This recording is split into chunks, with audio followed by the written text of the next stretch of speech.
Hey everyone. So a couple people asked me how I make my flyers and like invites and different things for my Facebook page or things that I mail out. So I thought I'd do a little video to show you how it works.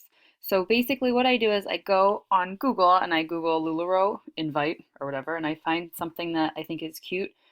And then I do it in PowerPoint because I worked for a lot of nonprofits, a lot of low budget stuff. So this is kind of how I taught myself to make these things that are low budget and easy. Um, so then I go into, like I said, I go into PowerPoint, click on picture, and I want to insert a picture from a file. And that is this one right here is the one that I use sometimes.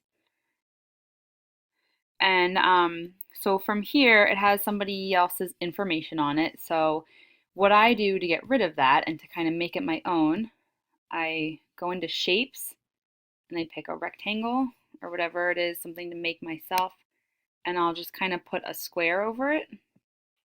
And then if I double click on, oh, I don't even have to, it's up. So if you double click on it, this will come up too. Or if you right click, you can do format. And so from here, you can pick the color that you want.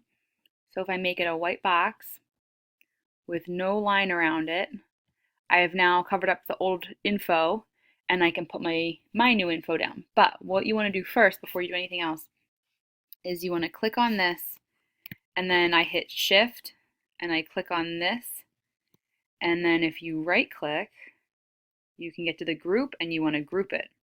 So now what I've done basically is I've made that rectangle over the old information grouped with the invite. So if I move it, the shape goes with me.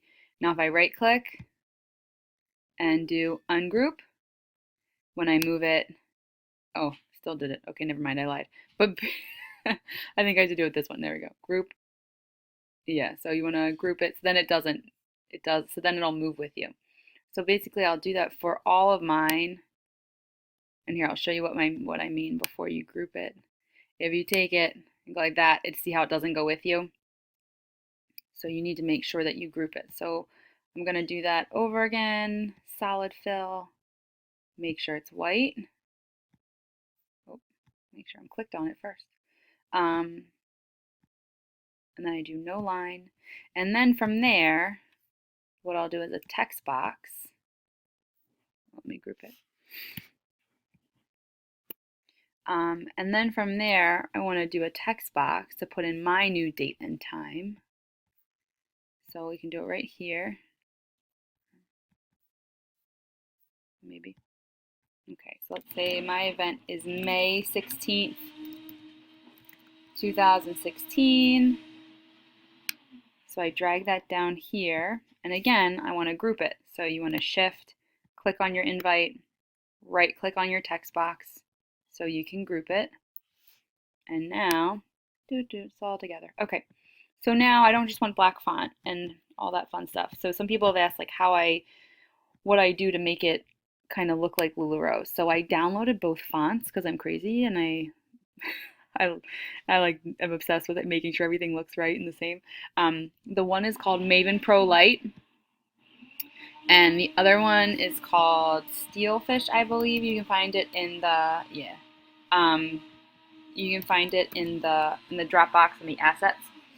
And then I added all the colors to all my like Word, PowerPoint, Excel, everything so that I can have whatever colors I want. That these are the LuLaRoe colors. So I went to the assets and I saw what the RGB colors were here somewhere. I forget how I did it, but I added them all and then I put them in here so that I could have them. I can just click on them and make them the colors that they are. But if you didn't do that, you can use the new PowerPoint has this eyedropper business. So you can click on that and then like let's say, okay, I want it to be the same pink. So I click on the pink and then I hit OK and there you go. So that's how I do it. And I do this for all my stuff. I kind of just steal whatever someone else has had and made it my own. And I think it's easy. And then once you do it and block everything out, I kind of save it as a blank one. And then for every one I make, I can input the date and time and then save it for the new person. Now, when you go into the PowerPoint to save it. I don't know, I can think you can see this. I don't know if you can actually. But when I go in, I have to export it in with a Mac. You can't save it as because it just says PowerPoint presentation and you can't upload that to Facebook and people don't want a PowerPoint email to them. So you have to go into export. If you go to File, Export, you can now save it as a TIFF, a PNG, whatever you want, a PDF.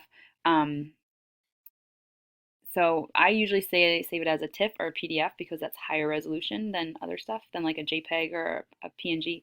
Um, so you can have like a good quality photo or like a good quality flyer if you're printing it all out. So let's say you want to make this a flyer.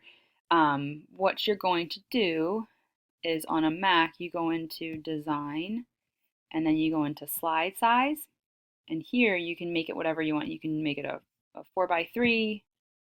You can make it pretty much anything. If you go into page setup, let's say I want to make it a full size flyer. So I want to make it an 8.5 by 11. And now I can go and print this. I can make it the right size. If it doesn't look too weird and stretched out, maybe it will. But you can make it whatever size you want. So now I can kind of center this and make this whatever size I want for something that I can now print out and pass out to people, or I can save it as a PDF and email it out so it doesn't look like a weird tiny little picture when when you do that. And the other thing is make sure when you group, because if you do the groupings, then this stuff will all change size together. So let's say I make it really small, the boxes kind of go with you, and make it really big, the boxes kind of go with you. And that way you can do it. You can do, like I said, you can do whatever you want, make it your own. You can even put a whole block over here and start from scratch and just type out whatever you want. It's totally up to you. But there you go. That's how I do it. Thanks.